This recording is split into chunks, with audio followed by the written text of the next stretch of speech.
Bismillahirrahmanirrahim. Assalamualaikum warahmatullahi wabarakatuh dan salam sejahtera. Selamat datang calon-calon SPM ke pecutan akhir SPM dalam talian Pejabat Pendidikan Daerah Kulim Bandar Baru.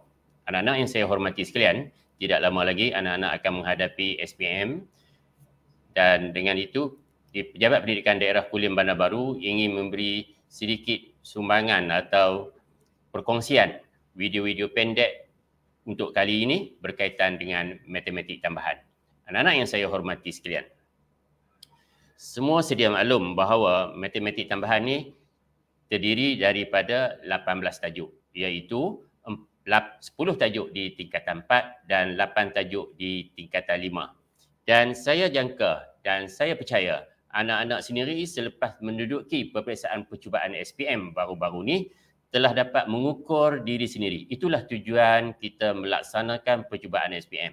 Untuk mengukur diri kita sendiri bahawa di bahagian mana atau di tajuk-tajuk mana yang masih belum dikuasai oleh anak-anak. Dari itu bermula daripada sekarang sehingga SPM sebenar dilaksanakan, anak-anak perlulah menambah atau memperbaiki bahagian-bahagian yang anak-anak masih lagi lemah, yang anak-anak masih kehilangan markah apabila dilihat dalam paparan kertas anak-anak, kertas apa? Kertas percubaan SPM yang telah anak-anak duduki baru-baru ni. Dan saya pasti anak-anak dapat kesan bahagian-bahagian atau tajuk-tajuk yang masih belum dikuasai oleh anak-anak atau dalam erti kata mudah masih hilang markah pada bahagian-bahagian tertentu, tajuk-tajuk tertentu. Tempat hilang markah tadilah perlu diatasi oleh anak-anak dalam tempoh yang cukup genting ini sehingga SPM sebenar dilaksanakan. Baik, anak-anak yang saya hormati sekalian, dari situ anak-anak boleh lihat dalam tingkatan 4 dan tingkatan 5 tajuk-tajuk yang perlu anak-anak ulang kaji. Yang perlu anak-anak ulang kaji secara intensif tajuk-tajuk tertentu supaya markah anak-anak yang anak-anak perolehi dalam percubaan SPM baru-baru ni dapat ditambah. Dan video-video pendek yang pihak Pejabat Pendidikan Daerah Kulim Bandar Baru laksanakan ini adalah bertujuan untuk membantu anak-anak menambah markah sehingga SPM yang sebenar berlangsung, insya-Allah. Mari kita usahakan bersama-sama. Baik, anak-anak yang saya hormati sekalian, kita lihat sepintas lalu apa bentuk kertas SPM. Dan ini kita tak akan ambil masa kerana bentuk kertas SPM adalah sama saja bentuknya, formatnya KSSM ini seperti mana yang anak-anak telah duduki dalam peperiksaan percubaan baru-baru ni. Kertas satu kita 2 jam dengan markahnya 80, di mana dia terdiri daripada bahagian A dan bahagian B. Di bahagian A terdapat 12 soalan dengan peruntukan 64 markah. Di bahagian B ada 3 soalan, setiap soalan 8 markah. Anak-anak atau calon dikendaki menjawab mana-mana 2 soalan. So, keseluruhan markah untuk kertas 1, 80 markah dalam tempoh masa menjawab 2 jam. Untuk kertas 2, terdiri daripada 3 bahagian, bahagian A, bahagian B dan bahagian C. Bahagian A 7 soalan, 50 markah, anak-anak perlu jawab semua soalan. Manakala bahagian B 4 soalan, anak-anak perlu jawab 3 soalan, setiap soalan diperuntukkan 10 markah. Jadi jumlah markah yang anak-anak boleh dapat untuk bahagian B adalah 30 markah. Manakala bahagian C terdiri daripada 4 soalan. Setiap 4 soalan ini, satu soalannya terdiri daripada tajuk tertentu, iaitu terdiri daripada 4 tajuk, 2 tajuk tingkatan 4 dan 2 tajuk tingkatan 5. Tajuk tingkatan 4 adalah nombor indeks dan juga penyelesaian segitiga, manakala tajuk tingkatan 5 adalah pengatur caraan linear dan juga kinematik gerakan pada garis lurus. Anak-anak hanya perlu memilih 2 soalan daripada 4 soalan yang diperuntukkan. Setiap satu soalan membawa 10 markah. So, untuk bahagian C, anak-anak boleh mengumpul markah maksimum sebanyak 20. So, keseluruhan markah untuk kertas 2 adalah 100 markah, tempoh masa menjawab 2 jam 30 minit. Kalau dilihat kertas 1 dan kertas 2, secara puratanya, kalau kita nak berlatih untuk membuat agihan masa yang betul, semasa peperiksaan nanti. So saya cadangkan secara puratanya 1 markah membawa kepada 1 minit setengah. So contohnya kalau soalan tersebut memperuntukkan 10 markah, anak-anak perlu menjawab soalan tersebut secara idealnya dalam tempoh masa 15 minit. Kawalan masa ni cukup penting supaya anak-anak dapat merancang masa menjawab dengan betul. Tidak adalah soalan-soalan yang anak-anak jawab dalam tempoh masa yang sangat singkat kerana sudah kesuntukan masa, menyebabkan anak-anak menjawab dengan tergesa-gesa, kecuaian, kesilapan sering berlaku apabila kita menjawab dengan tergesa-gesa. So rancang masa, bagaimana? Berlatihlah. Setiap 1 markah yang diperuntukkan, anak-anak sepatutnya menjawab soalan tersebut dalam tempoh 1 minit setengah. Baik, anak-anak yang saya hormati sekalian, saya di peringkat awal ini, saya sekadar nak berkongsi dengan anak-anak panduan umum bagaimana kita nak menjawab soalan SPM kelak. Matematik tambahan 3472. Yang pertama, apabila anak-anak mendapat membuka kertas soalan, lihat peruntukan markah. Untuk soalan ini contohnya 3 markah diperuntukkan. Untuk apa? Untuk kita kawal masa. So 3 markah yang diperuntukkan ini seperti mana yang saya sebut awal tadi, sepatutnya anak-anak perlu menjawab dalam tempoh 4 minit setengah. Kerana setiap 1 markah setara dengan 1,5 minit. So kalau 3 markah, 4 minit setengah. So cuba berlatih begitu supaya anak-anak dapat kawal masa dengan sempurna ketika SPM nanti. Baik, yang kedua, baca baris atau ayat terakhir. Kenapa? Di baris dan ayat terakhir itulah sebenarnya tugasan calon. Tugasan anak-anak. Selepas baca ayat terakhir, kita tahu tugasan apa yang nak kita buat, sila catat kehendak soalan atau tugasan soalan tersebut. Baik, saya baca sini. Cari nilai M dan N. Itulah tugasan yang calon atau anak-anak perlu laksanakan. So catat. Okey. Kita dikendaki mencari nilai M. Satu lagi, kita juga dikendaki mencari nilai N. So 2 nilai ini kita perlu cari. Itu tugasan anak-anak. Sekarang anak-anak dah tahu tugasan soalan ni. Cari koordinat R. So kita catat, koordinat R. R mesti ada X dan mesti ada Y. So anak-anak perlu cari nilai X dan perlu cari nilai Y. Itu langkah yang pertama. Yang berikutnya, okey, contoh lagi, baca barisan terakhir, cari nilai-nilai R. Finds the values of R. So kita catat, R mesti lebih daripada 1 nilai. Kenapa? Kehendak soalan begitu. Nilai-nilai. So bermaksud R akan ada 2 nilai. Dengan cara sedemikian, dengan cara kita catat kehendak soalan, insya-Allah anak-anak tidak akan terlepas jawapan. Maksudnya tidak akan ketinggalan jawapan yang sepatutnya diberi untuk soalan tersebut. Dengan itu, kehilangan markah dapat dibendung atau dapat diatasi. Kemudian, selepas daripada anak-anak mencatat kehendak soalan, anak-anak juga perlu mencatat maklumat yang diberi dalam soalan. Okey, kita patah balik tadi, kita dah catat R. Kemudian kita catat maklumat yang diberi dalam soalan. Kita baca. Dalam satu janjang geometri, ini adalah janjang geometri. Sebutan pertama adalah A dan nisbah sepunya adalah R. Diberi bahawa sebutan ketiga janjang itu, sebutan ketiga, dia banding dengan sebutan kedua. Apa dia sebut?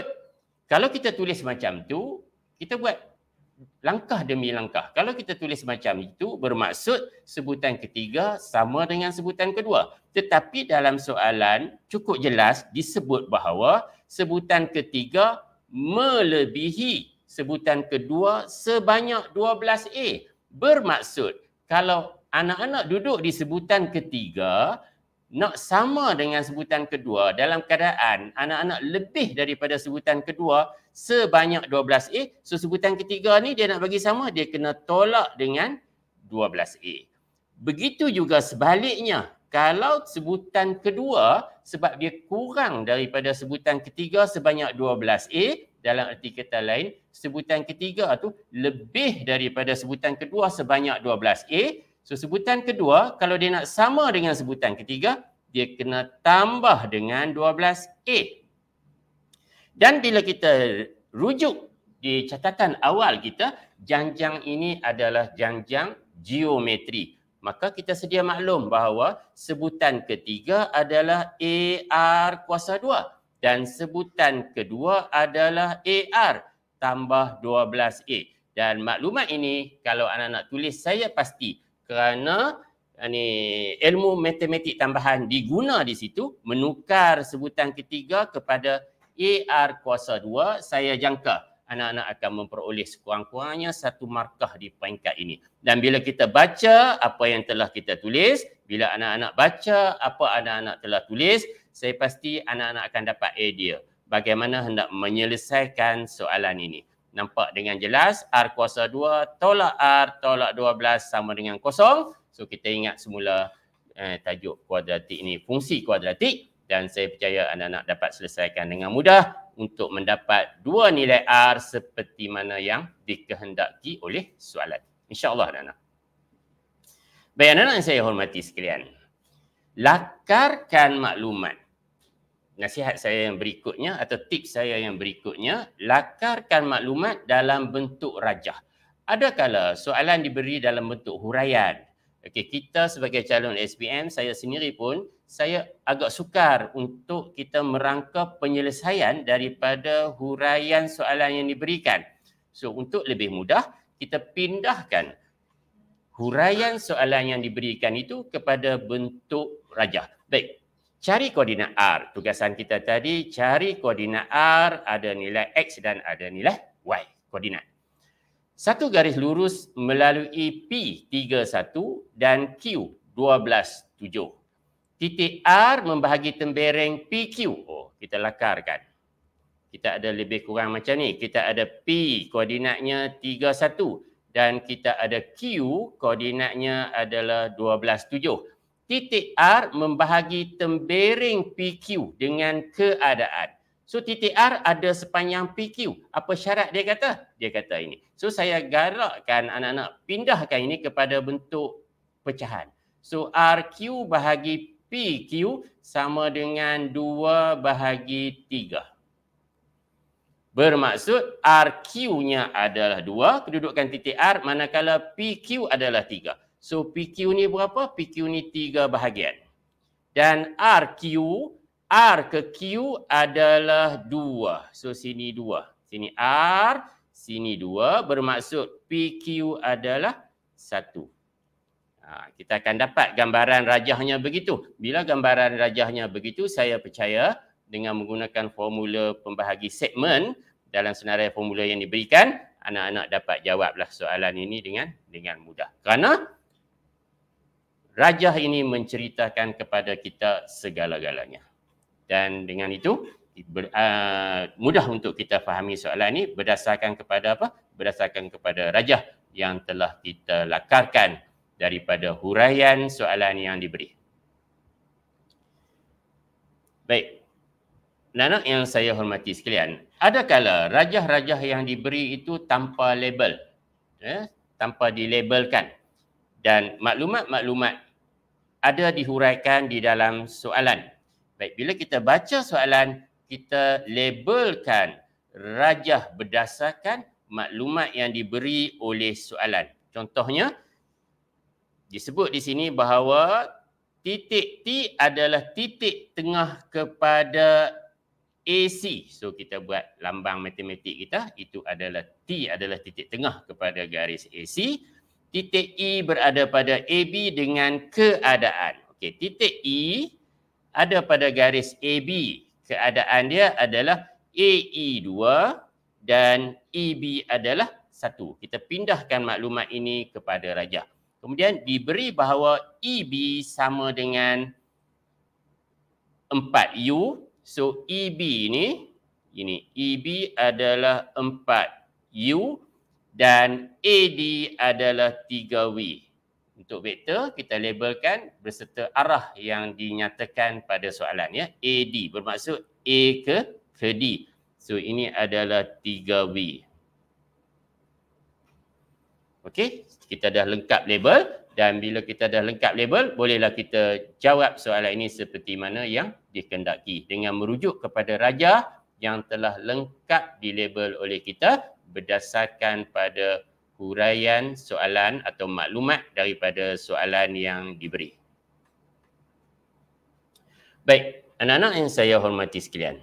Berikutnya, ini SPM 2007, portion sebahagian daripada soalan SPM 2007, labelkan rajah dengan jawapan yang diperolehi. Saya tak akan tunjuk sehingga kita mendapat jawapan akhir.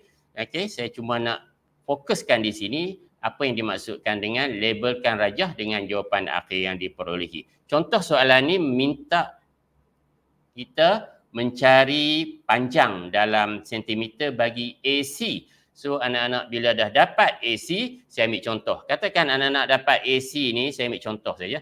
Katakan anak-anak dapat 11.2 cm.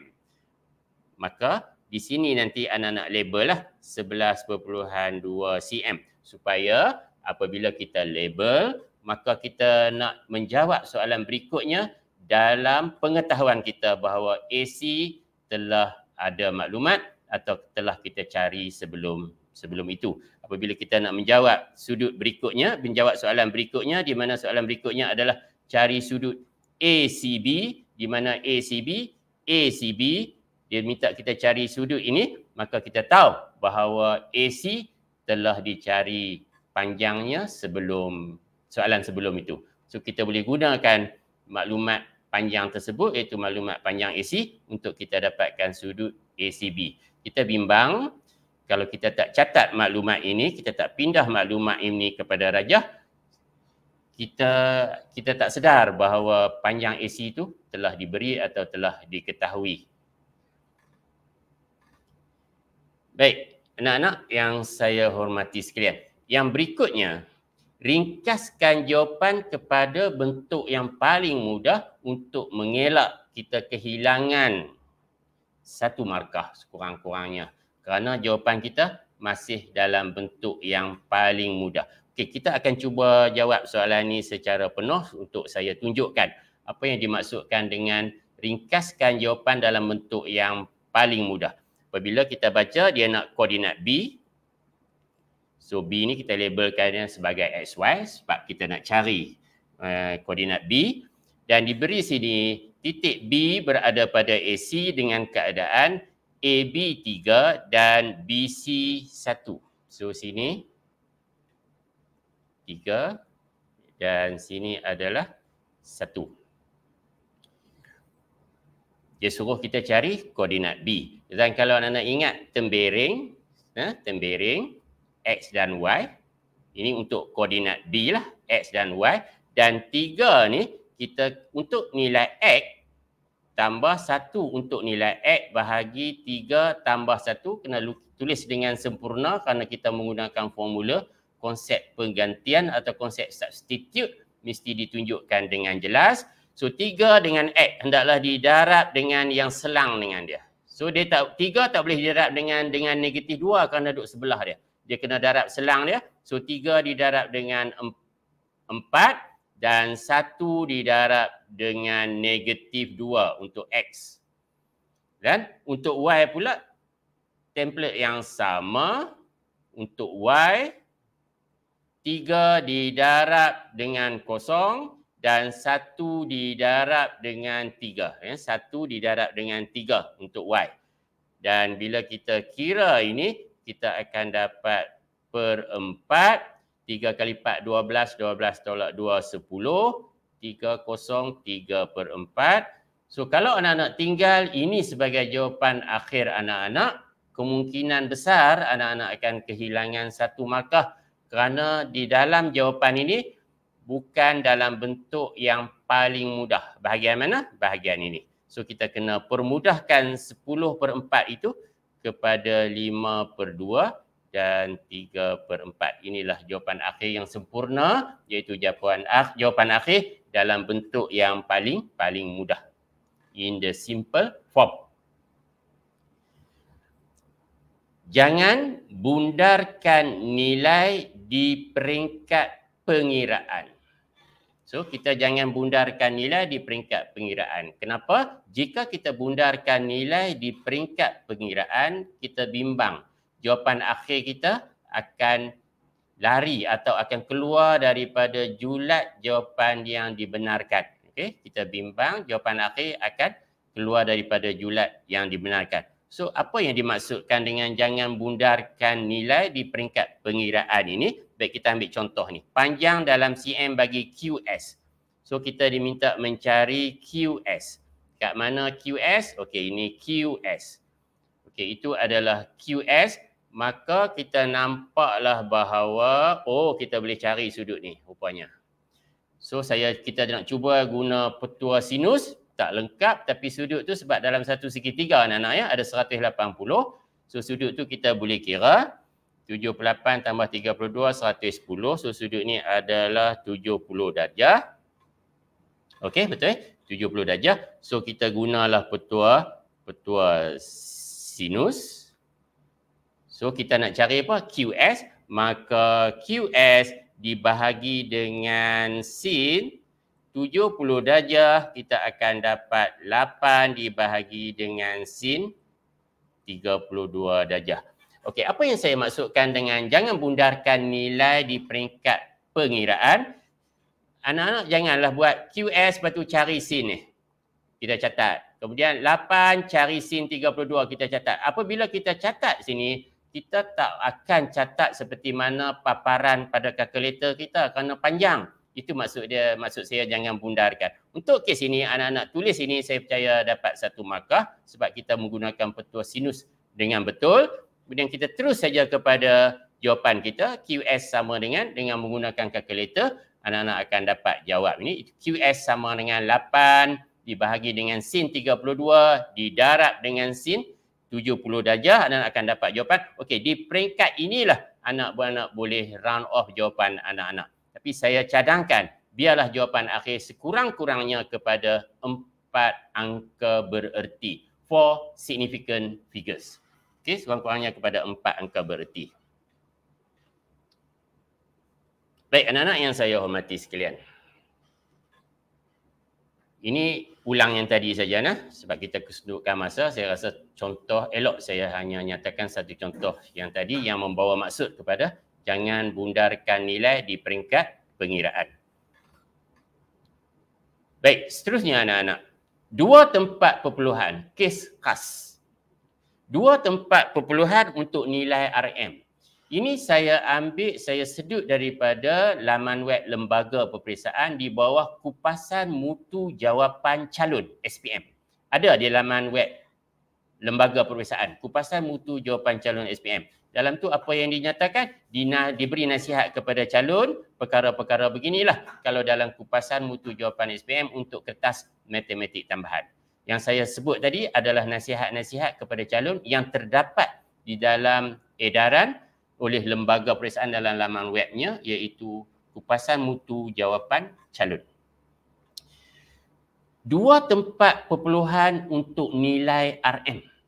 Katakan soalan ini minta kita kira nilai RM. Hitung harga Q. So, jawapan akhir kita adalah dalam RM. Saya ambil contoh. Katakan kita dapat RM4 892. So, katakan RM4 896 contohnya. So bagaimana kita nak jawab soalan ni? Kita tak boleh tinggalkan 4.896.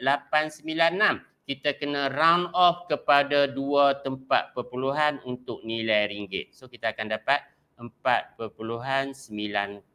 Itulah jawapan akhir kita. 2 tempat perpuluhan untuk nilai ringgit. Baik. Anak-anak yang saya hormati sekalian, berikutnya jawapan untuk bilangan hendaklah integer positif. Contohnya di sini dia suruh cari nilai K dan nilai M. Apakah K? K mewakili bilangan kereta dan M juga mewakili bilangan kereta. Jadi K dan M jawapannya hendaklah dalam integer positif. Kalau anak-anak kira-kira dapat K sama dengan negatif 3, memang salah lah tu. Mana ada kereta, bilangan kereta negatif 3 buah.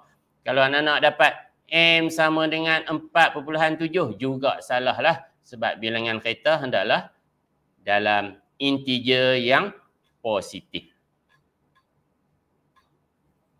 Jawapan bilangan adalah integer positif. Ini ulangan saja. Baik, lakar graf.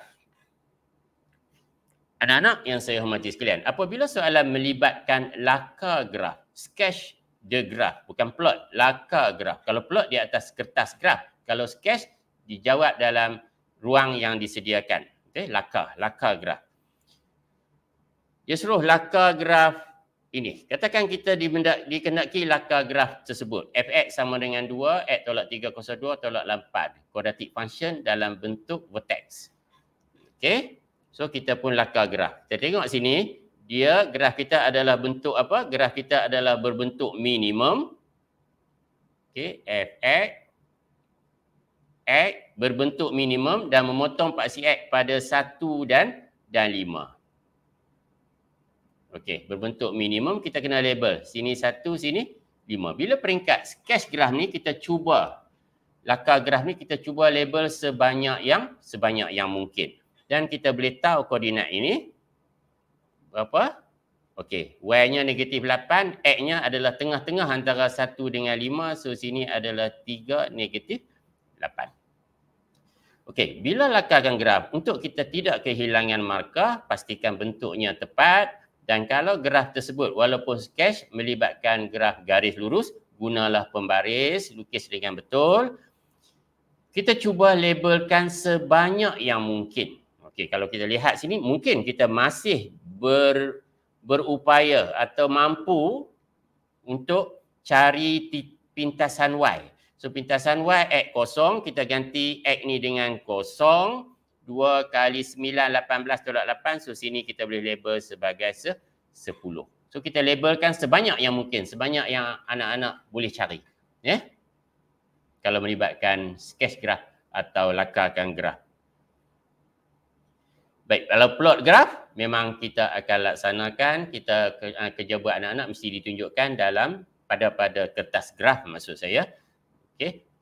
Untuk soalan hukum linear, bila kita diminta sediakan jadual, anak-anak kena pastikanlah nilai-nilai ini, semua ini, so ada 6 kali 2, 12 nilai ini dipindahkan dalam jadual berdasarkan nilai yang dikendaki dengan cermat supaya nilai-nilai tersebut anak-anak boleh guna kalkulator buat pengiraan dengan betul dan dibundarkan. Kita lihat sini ada 2 tempat perpuluhan. So jadual kita pun kita bundarkan juga kepada 2 tempat perpuluhan. Proses pembundaran tersebut mesti dilaksanakan dengan tepat dan betul. Dan untuk dapat 2 markah daripada graf ini yang diperuntukkan ini, anak-anak kena pastikan semua nilai yang dipindahkan dalam jadual ini adalah tepat dan dibundarkan. Kalau perlu proses pembundaran, hendaklah dibundarkan dengan betul. Baik, apabila kita buat tajuk hukum linear, kita diminta plot graf dan berdasarkan kepada skala yang diberikan. Saya nak beri penegasan, tolong cermat di bahagian ini. Bila di plot graf, nampak sini, plot XY melawan X kuasa 2. So, paksi di sini adalah paksi bagi X kuasa 2. Paksi di sini adalah paksi bagi XY. Dengan skala 2 cm kepada 5 unit pada paksi X kuasa 2 dan 2 cm kepada 2 unit pada paksi XY. So, 2 cm bermaksud sini ke sini. Ini 2 cm. So dia kata berapa? 5 unit. Hendaklah 5 dan 2 cm berikutnya hendaklah dilakukan dengan uniform. Juga meningkat sebanyak 5. So dia jadi 10. 2 cm kepada 2 unit. Sini 2 dan yang berikutnya 4. Dan sila pastikan skala yang anak-anak gunakan ini adalah seperti mana skala yang dikendaki oleh soalan dan mesti dalam uniform. Dalam skala yang betul. Dalam skala yang betul. Macam lepas 10 ni berapa? 5, 15 dan seterusnya. Tak maulah lepas 5 terus 15. Atau 5 dia ikut table, dia kata 5 lepas 5, 12. Dalam table 12, so dia bubuh sini 12. Ini tak nak. Dia mesti ikut skala seperti mana yang ditetapkan. Baik. Saya rasa di hujung untuk bahagian ini ada sedikit lagi.